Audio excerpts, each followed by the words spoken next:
हाँ तो बच्चों, अब जो बचा हुआ अभ्यास है आज हम लोग उसको पूरा कर लेंगे।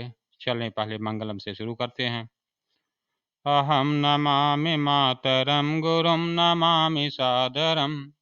अहम नमामि मातरम गुरुम नमामि सादरम। स्वयं पठामि सर्वदा प्रियं वदामि सर्वदा। स्वयं पठामि सर्वदा प्रियं वदामि सर्वदा। हितं करोमि सर्वदा शुभं करोमि सर्वदा।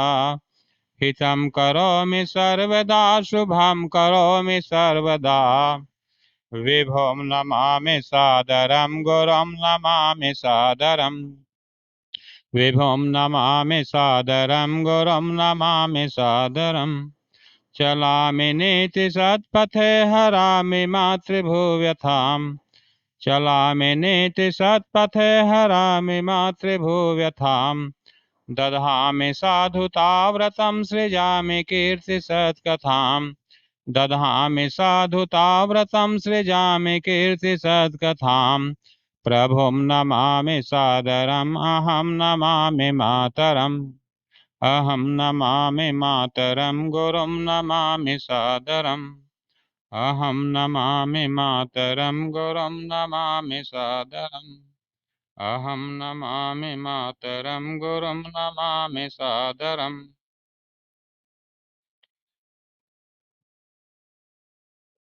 हाँ तो अब आज हम एक्सरसाइज नंबर 6 सीखेंगे बच्चों। एक्सरसाइज नंबर 6 से आज सीखना है हमको। 5वें तक कर चुके थे। तो आपको मैंने पहले भी बता दिया था कि एक वचन, द्विवचन, बहुवचन, प्रथम पुरुष, मध्यम पुरुष, उत्तम पुरुष, इसके विषय में अगर आप अच्छे से जान के रहेंगे तो कोई भी दिक्कत नहीं जाएगी बच्चों। अच्छे से कर लेंगे आप सब। तो चलो अब ज़्यादा इधर उधर न करके सीधे हम पहुंचते हैं अभ्यास में। अभ्यास देखिए ठीक से।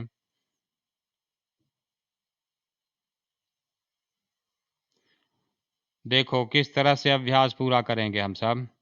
बताए थे त्वम, युवाम, यूयम, इस तरह से बनता है त्वम शब्द का। पहले एक का बनाएंगे, फिर दूसरे का, फिर तीसरे का।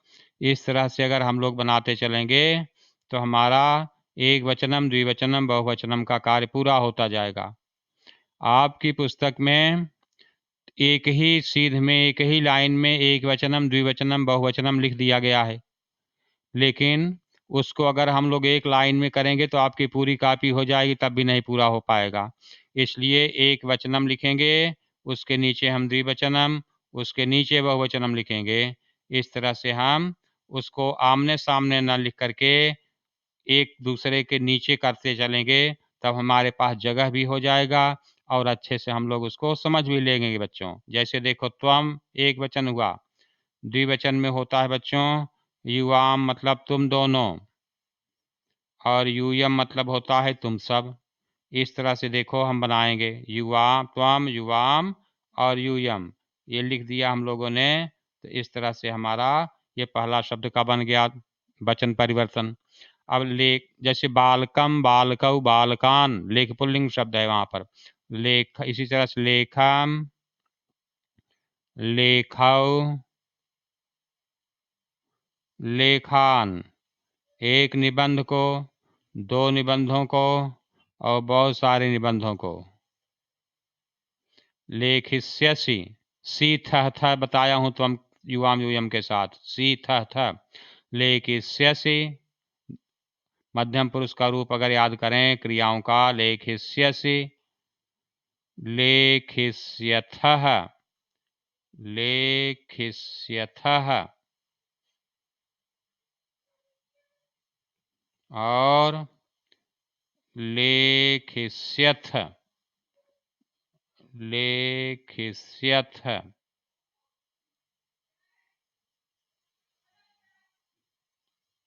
ये देखिए बना आपका।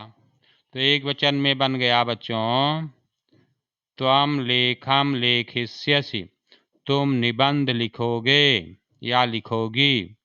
युवाम लेखौ लेखिष्यथः, तुम दोनों 2 निबंध लिखोगे या 2 निबंध लिखोगी। उसके आगे फिर है बच्चों यूयम, तुम सब, लेखान लेखिष्यथ, तुम सब बहुत सारे निबंध लिखोगे या तुम सब बहुत सारे निबंधों को लिखोगी। तो दोनों में पुल्लिंग स्त्रीलिंग दोनों में भी वही बनता है। इस तरह से संस्कृत में अलग नहीं है इनके, इंग्लिश जैसा दोनों के लिए एक ही प्रयोग होता है बच्चों। त्वम लेखम लेखिष्यसि, युवाम लेखौ लेखिष्यथः, यूयम लेखान लेखिष्यथ। इसी तरह से अब देखें आप, एक बताया रहेगा, आवाम बताया है तो मतलब अहम आवाम वयम, इसका यही क्रम होगा। अगर आवाम है द्विवचन में तो एक वचन में उसके लिए होगा बच्चों अहम, अहम मतलब मैं, आवाम मतलब हम दोनों, और वयम मतलब हम सब। इस तरह से पहले हम कर्ता का बना दिए। अब कर्म का बनाएंगे एक वचन द्विवचन बहुवचन। वस्त्रे, जैसे फल से फले, तो वस्त्रम वस्त्रे वस्त्राणि, फलम फले फलानि, पुष्पम पुष्पे पुष्पाणि। तो यहाँ एक वचन में हो जाएगा बच्चों वस्त्रम,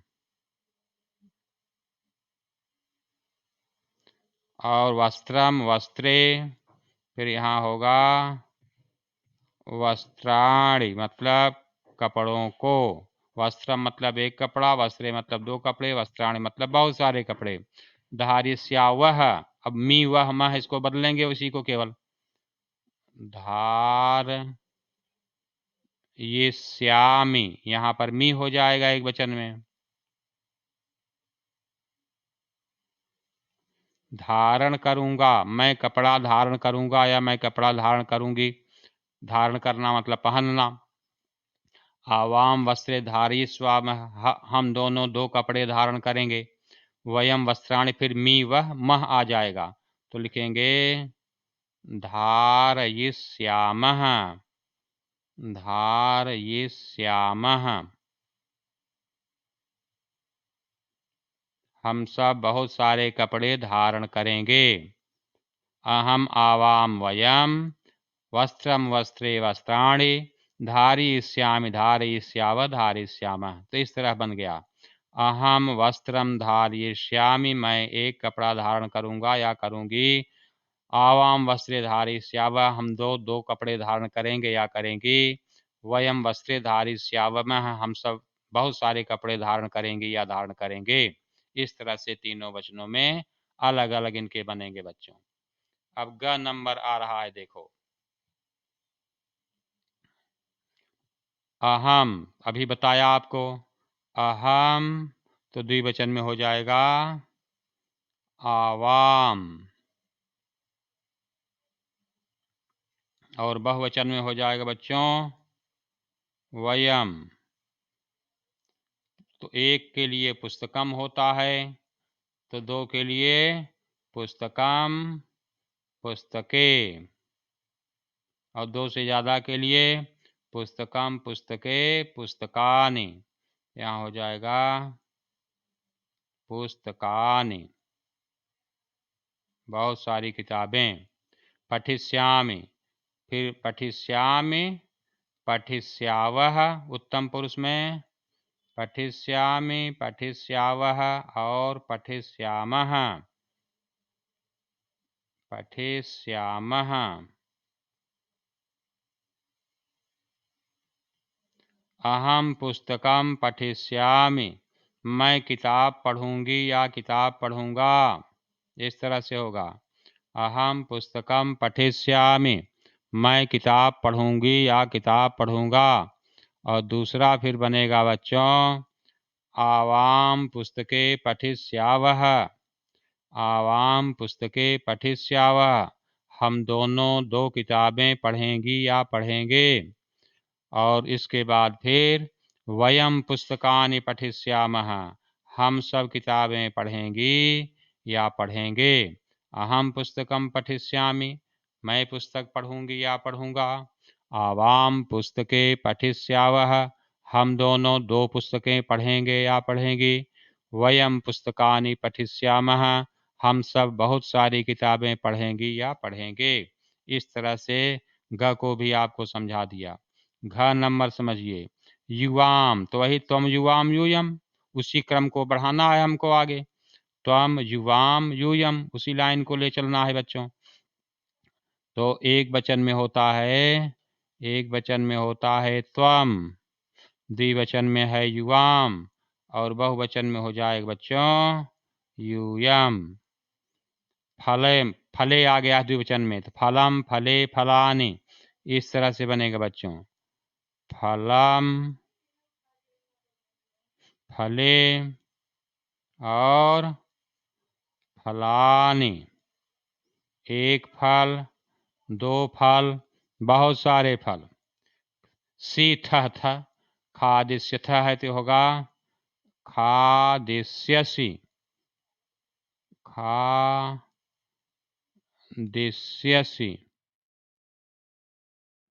तुम एक फल खाओगी या एक फल खाओगे। युवाम, इसके आगे है युवाम फले खादिश्यतः, तुम दोनों दो फल खाओगी या दो फल खाओगे। फिर है युवाम फलाने, हो जाएगा खादिश्यथ, सी थ थ, खादिश्यथ, खादिश्यसि, खादिश्यथः, खादिश्यथ मध्यम पुरुष में। तो इस तरह से ये हो जाएगा बच्चों। इसका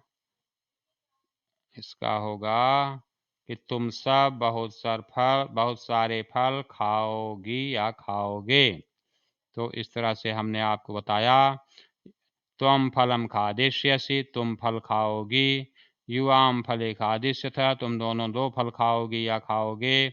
यूयम फलम फलानि खादिष्यथ, तुम सब बहुत सारे फल खाओगी या खाओगे। अब अगला वाक्य देखते हैं बच्चों इसी तरह से।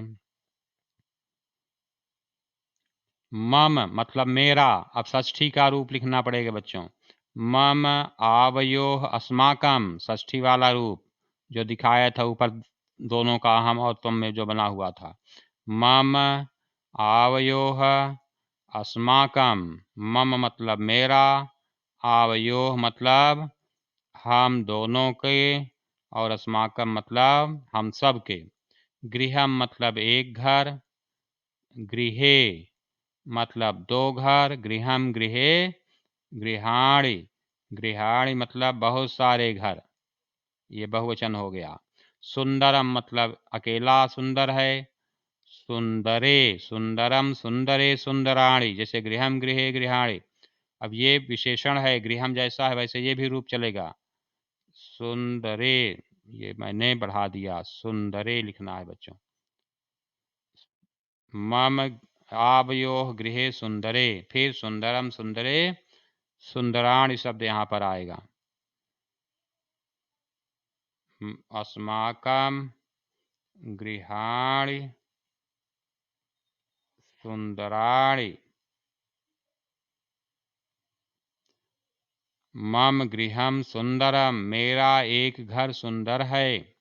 आवयोः गृहे सुंदरे, हम दोनों के दो घर सुंदर हैं। और अस्माकम गृहाणि सुंदराणि, हम सबके बहुत सारे घर सुंदर हैं। मम गृहम सुंदरम, मेरा एक घर सुंदर है। आवयोः गृहे सुंदरे, हम दोनों के दो घर सुंदर हैं। अस्माकम गृहाणि सुंदराणि, हम सबके बहुत सारे घर सुंदर हैं। इस तरह से बनेगा। अब हम 6 नंबर में जो लास्ट वाला है यहाँ पर पहुँचते हैं बच्चों। 6 नंबर में पहुँच रहे हैं। अब हम 6 नंबर में पहुँचते हैं। 6 में यूयम गमिष्यथ लास्ट में लिखा गया है। लास्ट में लिखा गया है यहाँ पर बच्चों, यूयम गमिष्यथ, यूयम गमिष्यथ के अनुसार हम लोगों को बाकी दोनों का बनाना पड़ेगा। च वाला रह गया है। च वाले में यूयम गमिष्यथ पहले से लिखा गया है, उसके अनुसार हम लोगों को बाकी दोनों वचन के वाक्य बनाने हैं। यूयम गमिष्यथ का मतलब है तुम सब जाओगे। यूयम गमिष्यथ का मतलब है तुम सब जाओगे। तो वही बताया हूँ, त्वम युवाम यूयम, इसी क्रम को आगे बढ़ाएंगे हम सब। लिखेंगे अभी हम लोग त्वम युवाम यूयम। यहाँ लिखेंगे त्वम युवाम और यूयम तो लिखा ही है। गमिष्यथ है तो गमिष्यसि गमिष्यथः गमिष्यथ सीठः था, उसी क्रिया को बदलेंगे, दोनों में हम अलग क्रियाएं नहीं लाएंगे।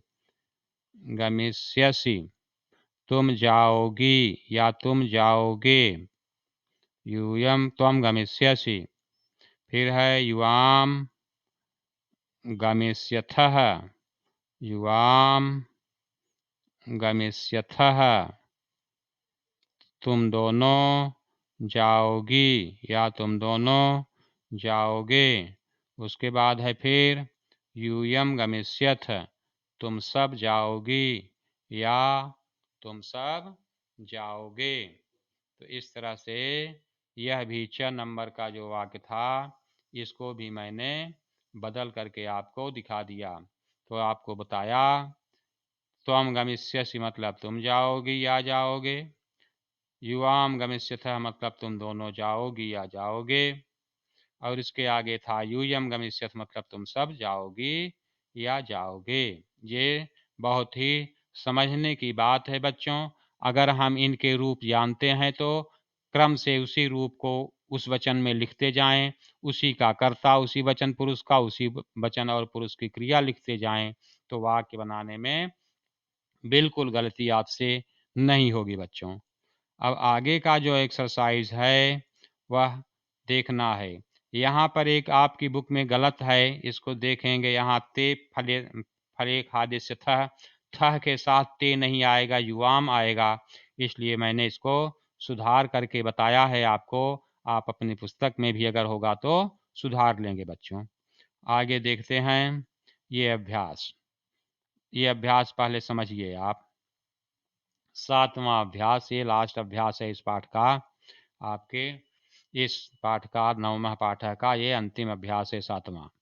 इसमें कह रहे हैं बच्चों कि करना क्या है हमको।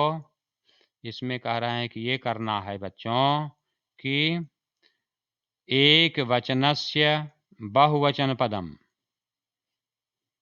एक वचनस्य बहुवचनम पदम, बहुवचन पदम और बहुवचन पदस्य एक वचन पदम च लिखत।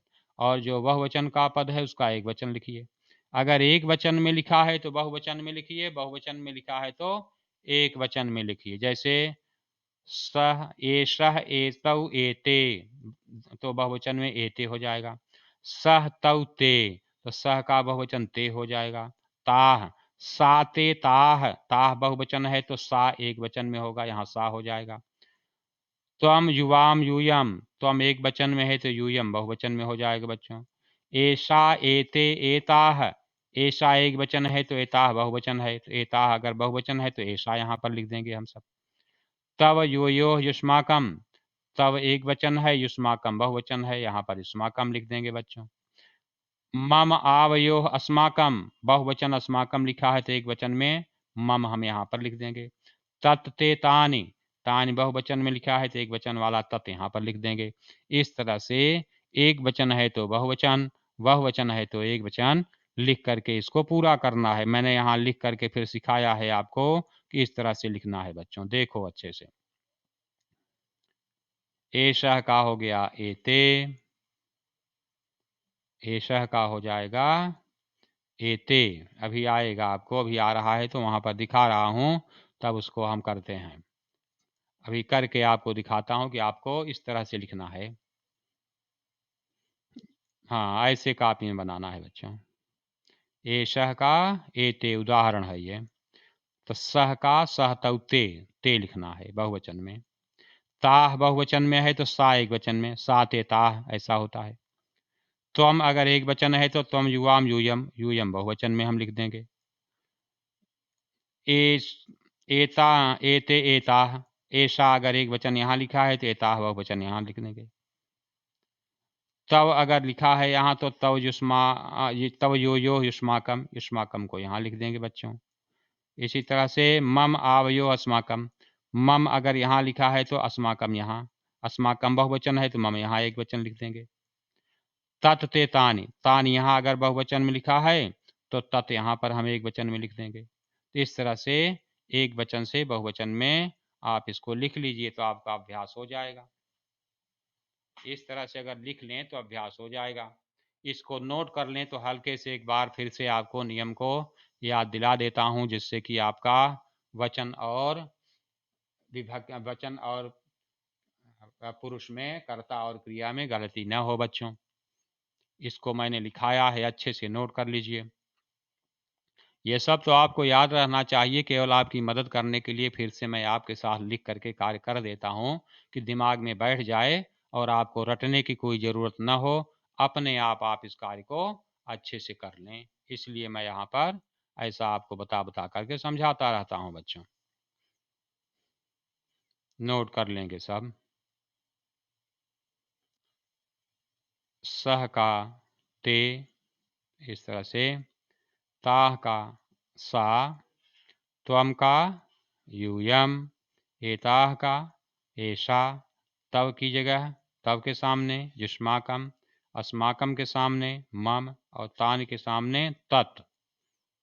इस तरह से अगर आप कर लेंगे तो आपका यह अभ्यास सही होगा और कोई भी प्रश्न आएगा तो आप इसको इसी तरह से समझ करके कर लेंगे। ये सर्वनाम शब्दों का, तत् का, अस्मद का, युष्मद का प्रयोग है यहाँ पर। तो देखो एक बार फिर से मैं समझाता हूँ यहाँ पर। एक वचन ये मध्यम पुरुष है बच्चों देखो, और ये उत्तम पुरुष है। मध्यम पुरुष में रहते हैं त्वम, युवाम, यूयम, ये कर्ता के रूप में रहेंगे। त्वम मतलब तुम, युवाम मतलब तुम दोनों, यूयम मतलब तुम सब। तो एक वचन में त्वम, द्विवचन में युवाम और बहुवचन में यूयम का प्रयोग होता है। इसी तरह से उत्तम पुरुष कहते हैं किन कर्ताओं को? अहम, आवाम और वयम, ये सर्वनाम जो है उत्तम पुरुष के कर्ता हैं। मैं, हम दोनों और हम सब। तो इसमें मैंने बताया वर्तमान काल और भविष्य काल में मी, वह, मह, उसके पहले आ की मात्राएं रहती हैं क्रियाओं में। जैसे अभी आपको सिखाया था यूयम शिक्षकाम नश्य नंस्यथ, यहाँ यूयम है देखो, यहाँ पर यूयम है बच्चों तो इसलिए थ वाला आएगा। अहम है यहाँ पर देखो, तो अगर अहम रहेगा तो मी वाला आएगा, इसलिए यहाँ पर मैंने पश्याम लिखा। इस तरह से अगर वयम आएगा तो मह वाला आएगा, इसलिए यहाँ पर वयम के साथ रचयामा, इस तरह से वाक्य बनाए। तो इनको देख करके अगर हम वाक्य बनाएंगे तो हमारा एक वचन, द्विवचन, बहुवचन, प्रथम पुरुष, मध्यम पुरुष, उत्तम पुरुष, कर्ता क्रिया को जोड़ने में और वाक्य को सही करने में कोई समस्या नहीं आएगी। जिस पुरुष जिस वचन का कर्ता होगा उसी पुरुष उसी वचन की क्रिया का प्रयोग हम कर देंगे तो हमारा वाक्य एकदम सही हो जाएगा। इस तरह से उदाहरण के द्वारा आपको मैंने इस बात को फिर से समझा दिया। तो आप बड़े अच्छे से मेरे समझ से नवम पाठ की पढ़ाई कर लिए। इसमें मैंने पूरा पाठ भी पढ़ा दिया बच्चों, पाठ के साथ साथ अभ्यास भी पढ़ा दिया, और किस तरह से हम वाक्य की संरचना करेंगे इसको अलग से आपको कई बार समझा चुका हूँ। चतुर्थ पाठ को याद करें, उसको पढ़ाते समय भी पूरा मैंने समझाया था। उसकी बहुत सारी बातें इस नवम पाठ में आई हुई हैं। फिर से मैं उन सभी सर्वनाम के नियमों को किस तरह से प्रयुक्त होगा यहाँ पर बताया। अब आप अच्छे से इसको पूरा कर लेंगे तो यह नवम पाठ आपका एकदम कंप्लीट हो जाएगा, और इसके बाद हम फिर 10वें पाठ की ओर चलेंगे। तो पाठ को पढ़ लेंगे, शब्दार्थ लिख लेंगे, सभी इसके अभ्यास को कर लेंगे तो आप समझ जाइए आपका पाठ एकदम अच्छे से पूरा हो गया है। यह कार्य अब आप कर लीजिएगा, फिर से मुझे न कहना पड़े बच्चों।